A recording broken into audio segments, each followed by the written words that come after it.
కేవలం ఆ కాలనీని ఖాళీ చేసి మీ నాయకులు కబ్జా చేయాలని చూస్తున్నారు.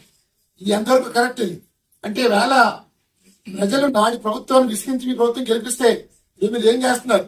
దోచుకుందాం అన్న పందాల పనిచేస్తున్నారు. ఇది తప్పేది. చంద్రబాబు నాయుడు గారు నేను వేళ చెప్తాను, నేను డెఫినెట్ గా విశాఖపట్నం ప్రజలకి ఒకటే చెప్పాను, అన్నగా, తమ్ముడుగా, కొడుకుగా, మనోడుగా మీ వాడికి వస్తానని చెప్పా. నాయుడుగా కాదు.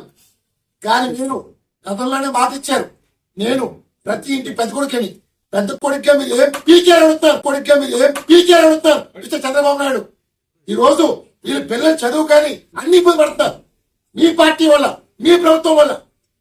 అది గత ప్రభుత్వంలో వీళ్ళు టీడీపీ అయినా సరే ఇబ్బంది పెట్టలేదే. ఈ రోజు మీ ప్రభుత్వం ఇబ్బంది పెడతారంటే మీకు క్షేమం బిడ్డలు అడుగుతారు. మీరు ఇంకా రేపు జీవీఎంసీ ఎన్నికలు వస్తున్నాయి. ఈ తరుణంలో ఈ చీటం చాలా దుర్మార్గం. అంటే మీరు గెలవాలనుకుంటున్నారా, ఓడిపోనుకుంటే మాకు అర్థం కావట్లే.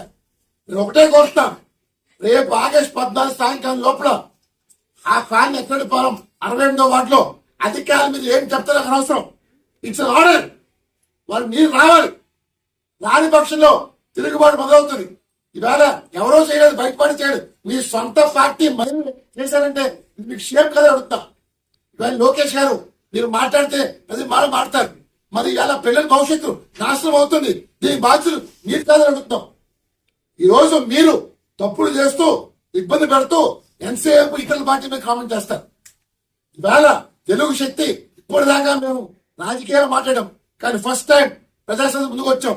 డెఫినెట్ గా అన్ని వార్డులు మేము తిరగబోతున్నాం. డెఫినెట్ గా ప్రజలు చైతన్యం చేయబోతున్నాం. ఆంధ్రప్రదేశ్ విశాఖపట్నాన్ని రూపురేఖలు మార్చిపోతుంది. డెఫినెట్ గా భవిష్యత్తు మార్చడం కోసం మేము విశాఖపట్నం మొదలు పెట్టబోతున్నాం. డెఫినెట్ గా ప్రతి వార్డులోని చైతన్యం తీసుకొస్తాం. అంటే చంద్రబాబు నాయుడు గారు మీ పార్టీ నాయకుడు దౌర్జన్యాలు విపరీతంగా అయిపోయింది. ఇప్పటికైనా మీరు మైండ్ సెట్ మార్చుకొని కంట్రోల్ చేస్తారో చేయండి.